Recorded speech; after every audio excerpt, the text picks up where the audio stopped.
Welcome back, America. You know, it's really preposterous. Donald Trump is trying to save people's lives in the inner city. And who's fighting him? The Democrat mayors and Democrat city councils, the Democrat governors, the Democrat media, who are responsible for this. These are one-party cities. I was doing a little research. The Illinois Policy Institute issued March 2024. The number of violent crimes grew to its highest level in a decade last year, but the arrest rate dropped. In 2023, violent crime was 11.5% higher than in 2022, two of the largest factors contributing to the rise of crime. And they talk about carjacking and theft. Homicides were down 14% compared with 2022 levels. But with 625 homicides, the city still experienced 45% more murders than a decade before. Now, this is a year-old data, and there's more data coming in. We're talking about human beings. Number one, they're not reporting all the crime. It's like this Mondami in New York says, I'm going to eliminate, misdemeanors. Well, that's one way to reduce crime, by legalizing crime. But I wanted to have our friend Gianno Caldwell here. His little brother was murdered. He started the Caldwell Institute for Public Safety. He wrote this fantastic book, The Day My Brother Was Murdered, My Journey Through America's Violent Crime Crisis. Gianno, when you hear people throwing around stats like this, which don't even give the real picture of the inhumanity that's going on, aren't they dehumanizing the people who have been killed and the families that are suffering when they talk this way? 100%. And I am a person who've experienced this firsthand when my innocent teenage baby brother Christian was murdered on June 24th, 2022 in Chicago. And I've been out for justice for many other families, not just my brother, but many other families, through the Caldwell Institute for Public Safety at caldwellinstitute.org. Support our efforts there. We have to change the trajectory of violent crime in Chicago. And the Democrats don't want to see Donald Trump come in because they know that Donald Trump will be successful in his fight against crime, and it'll put their incompetence on full display.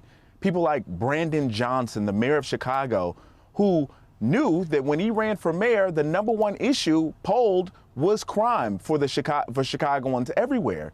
What did he do? He got in office, and in his first year, he eliminated 800 police positions.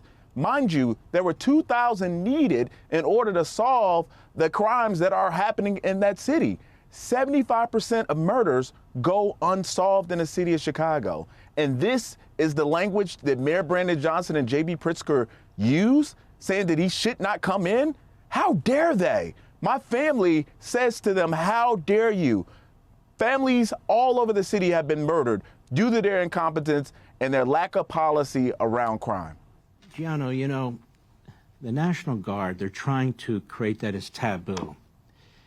And this mayor, this Brandon Johnson, who is as lousy as they get, why doesn't he take credit for what he does? Slashes the police force, underfunds the police force, doesn't back the cops. They support these radical left judges, many of whom are Soros judges. They support these radical left prosecutors. Many of them are Soros prosecutors. Why don't they take credit for what they've created? I mean, after all, they've attacked law and order and law enforcement and the judicial system every step of the way. And he accuses the president of wanting to militarize Chicago, and he tells the local police, you're not to work with the National Guard. I mean, isn't it great that we have a president who's trying to fix the crime situation in Chicago? It is great, and it's great to finally have a president that cares about the city of Chicago, because Barack Obama didn't. He could have helped solve this issue, but he did not. It's a tragedy what people are experiencing in the city of Chicago every day. And the fact that people, even in the press, are saying, oh, Chicago crime isn't that bad. Tell that to somebody who just lost their 6-month-old baby, like baby Cecilia, which I wrote about in my book, The Day My Brother Was Murdered. Murdered in the backseat of a car next to her 3-year-old brother. These are the tragedies that people are going through in the city of Chicago, and we cannot become numb to them. Thank God for President Trump doing what is necessary. He's already showed what success he can build on in Washington, D.C. The Democrats need to give it up and pack up and go home, because the people of Chicago want the National Guard in their city.